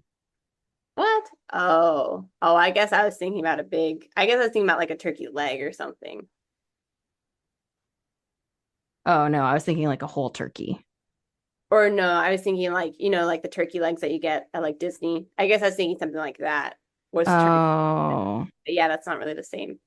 cheese puff the size of her face. I don't know. Yeah. The scaling just doesn't seem right. She did philosophy, not engineering. So, what do you think of Lucinda's gift that she gives to the giants? I thought that was really clever because it's like it on face level, it does sound like, oh, that's so pleasant. But then like once you think about it for a second, you're like, oh no. Because she Yes. um gives them the gift of always being together. Yes. And it's like, yeah, that would get old. That would be terrible, actually. I Also, know because, oh, you oh, finish, I was just going to say, like, how close is close together? Like, do they have to go to the bathroom together? right? Do they just have to be at home together? Yeah. Do they have to be holding hands? I don't know. It kind of sounds like they need to be like side by side, which would make a lot of things really difficult. Yeah. Most things, actually. Yeah. Okay. Do you want me to give the summary for the weddings? Oh, yeah, yeah. Okay. Sorry, I'm jumping ahead. Yeah, that's okay. All right. So we're at the wedding. So Ella goes to the Giants' wedding. It is beautiful until Lucinda gives them the gift of always being together, like we just said. Ella tries to get rid of her curse by talking to Lucinda, but instead, Lucinda gives her a command to be happy about her obedience. Ella is ecstatic and now eagerly seeks new orders, so she finds her dad, who is at the wedding, and he takes her home. On their carriage ride back, Ella learns that her father sold land that wasn't his, and he is now in debt, so he'll need to act quick to make money. So he's going to marry her off to the Duke. Um, the dad sets up a dinner date with Ella and the Duke that contains elvish mushrooms that make you fall in love. Ella is head over heels for the Duke, who is older than her father. The Duke asks to marry Ella, but father finds out the Duke actually isn't as wealthy as he thought, so father declines. Instead, father's nuke will have to go in. No, sorry. And so instead of Ella marrying the Duke, she says that father's neck will have to go into the noose instead of Ella's. And he proposes to Dame Olga. But Oh my gosh. So the whole time Ella's really happy to follow all these old orders because of the command Lucinda hmm has given her. But eventually Mandy finds out, she's like, oh, she didn't give you a new gift. She just gave you a new command. So now Mandy commands her to just feel whatever she wants. And then Ella like breaks down in tears. hmm That's it. So could Mandy just give her a command of do whatever you want, don't listen to anyone else anymore? Yeah, I don't know. Um, Maybe until someone gives her a command and overwrites it. I I don't kind know. of think I kind of think that maybe is what it would be. It is weird because some commands seem to last forever and some don't. Like her mom had given her the command to not tell anyone about her curse, and so she still can't follow that. She's still Although she does tell Lucinda about the curse does she in a say way, in a maybe? roundabout way. Yeah. But it's like so she can tell Lucinda in a roundabout way, but she doesn't tell anyone else in the Um, same manner. well, I mean, I think at this point there's no one else she'd want to tell because Well, it's later on in the book, she wants to tell Char, but she's like, I can't, I can't. how does she say it to Lucinda? She says, I've been very obedient since I was a child, and I would like to not be. I wonder though, I think Lucinda would get like, oh, a gift. But I wonder if Char would be like, just stop being obedient. And then she wouldn't be able to say, like, I can't, like, I She have to. says, whatever anyone tells me to do, I do, whether I want to or not. I've always been this way, but I wish I weren't. I feel like you could say that. Yeah. And they'd be like, well, just do what you want. You'd be like, no, like, I really can't. Like, I feel like if you sat there for long enough, Just repeating the same thing. repeating the same thing, you say, I have a fairy godmother.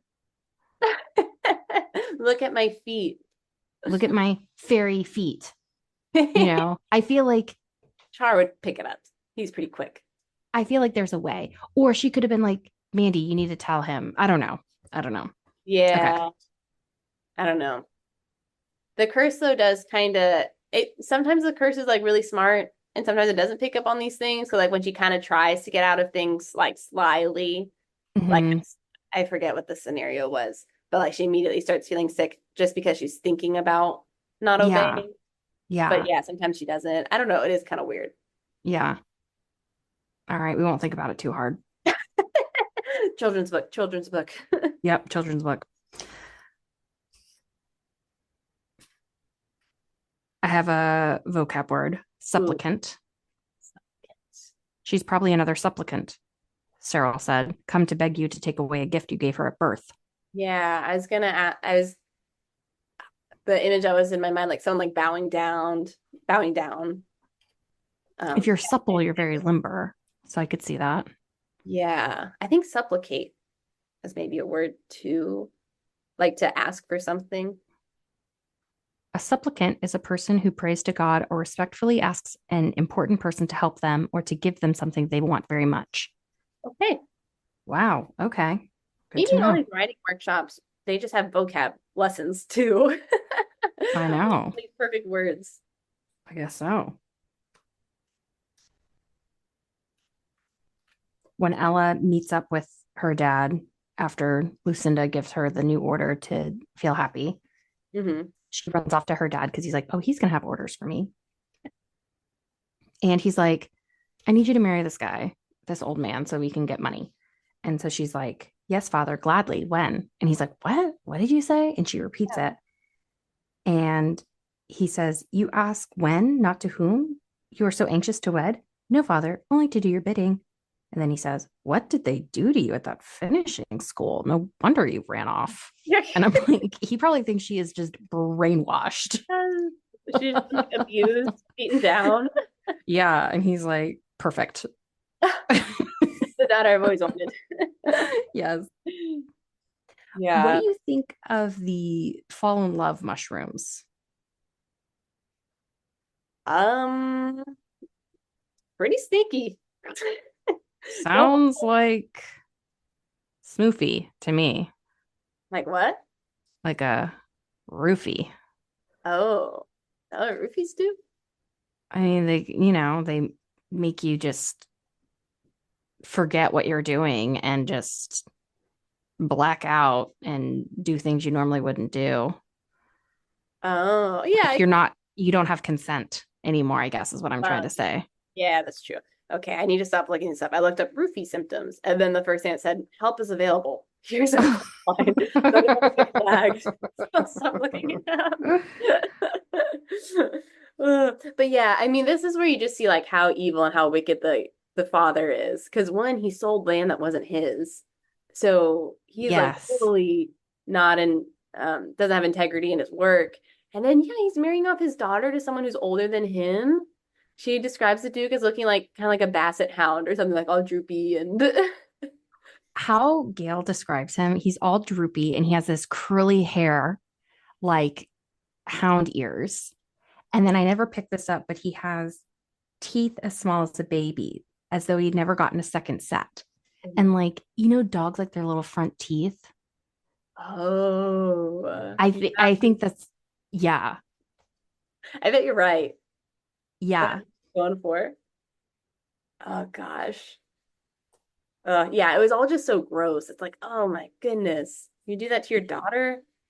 Yeah. It was yeah, your daughter. I know. And like, yeah, all of it was bad.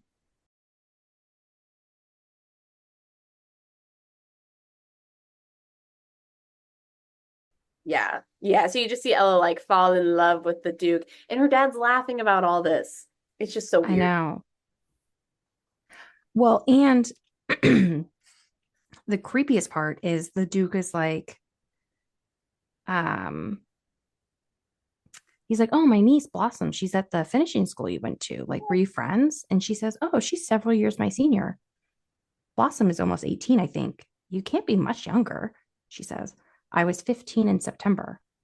You're a child. He drew back in his seat. I couldn't Ah. bear it. Not such a child, I said. Mother married when she was 16. If I were to die young as she did, I should have liked to have lived and loved. The Earl leaned towards me again. You have a loving heart. I see that. More woman than child. I'm Ugh. like, Ah, no. gross. Super gross. Yeah. Like, I didn't realize, like, how disgusting. Yeah. It's similar. I guess it's kind of similar to how we felt with Series of Unfortunate Events. So, but in Series of Unfortunate Events, we were like, ooh, super gross. But like, I didn't have the same thought here. What do you think the difference is? I think because in Series of Unfortunate Events, he's supposed to be her dad, too. Uh, yeah, that adds another layer. So I think that adds another layer. And this was just like Aside. a one scene, and then we move forward. Yeah, not the whole plot. But he does give her like the grape mushrooms. But I don't want to say a word that rhymes with grape, oh, right? oh yeah, yeah, she's like drugged. Yeah. So, I mean, this is really bad. Yeah, it is really bad. This is really bad. But I also think what makes it better is that Mandy is so like against it. And she's Yeah. calling your father the poisoner, this, and that. So it's like in Series of Unfortunate Events, it's like nobody found it weird. Yeah. Not even the other, like the other adults were like, oh, this is crazy. This can't happen. But then they let it happen anyway. Yeah. Which was kind of his point, right? Yeah. He was trying to make a world where like things don't work out for the kids. Yeah. Like they don't feel heard. And he got that. He got that point across. Hmm. Yeah. Maybe also this just has like an element of magic where like it doesn't feel real in some ways.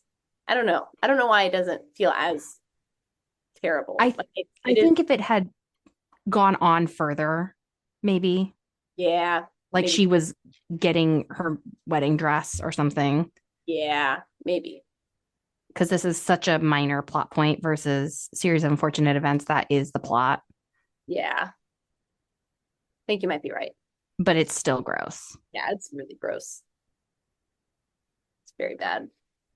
Mhm. I did kind of laugh though with how the father wrote in his letter.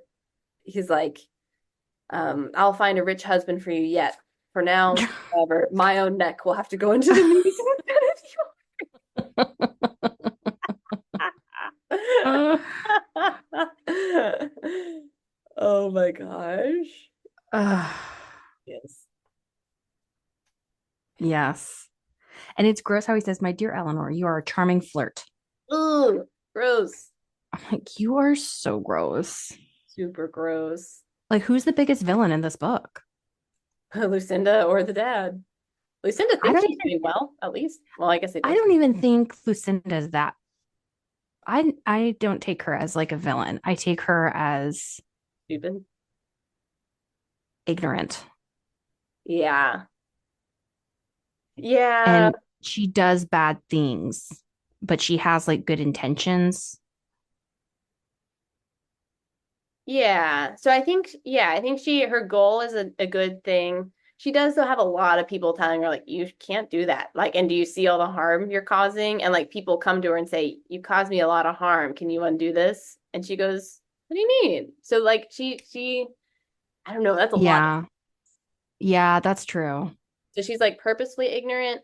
The dad though does just have like such misaligned priorities where he's like, whatever gets us the money is what we're gonna do, even if it's marrying my daughter. Oh, well, I feel like with the dad, not only does he have bad intentions, it's like he's cruel sometimes. Like when he's like, oh, you don't want to put this in your window, knowing he's going to sell it.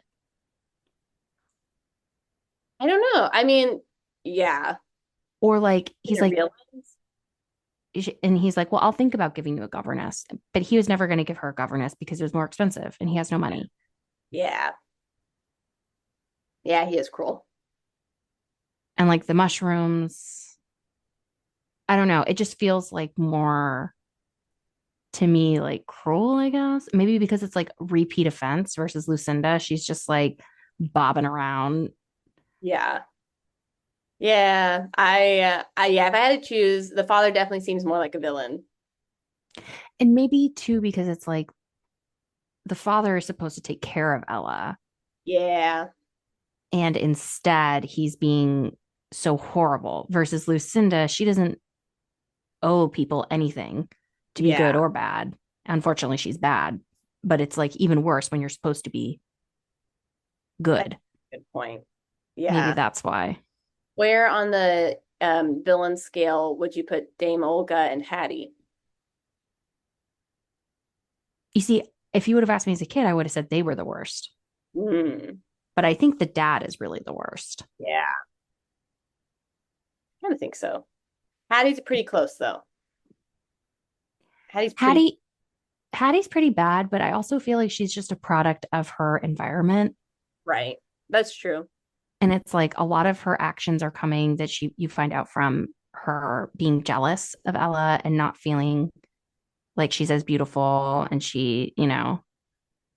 and she wants to be these things. And I think she really just wants Ella to be her friend, but she doesn't know how to do that without like forcing her. Yeah. I don't know though, because it sounds like Hattie has other friends at finishing school. That's true. So I don't know. I think she just thinks Ella's lesser than her. And now she has like this power that she can have over her. So she takes advantage of it. Mhm. And yeah, maybe part of it comes from being jealous of her. But I don't think if she was given the option, she would choose to be her friend. Yeah. Right?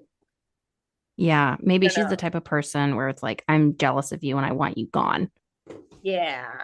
I don't know. But I mean, yeah, she is like a child. So I do feel like she's a little bit less responsible because I think it is so much of her upbringing. Her mom. Yeah. Dame Olga's pretty bad She, because yeah. What does she do?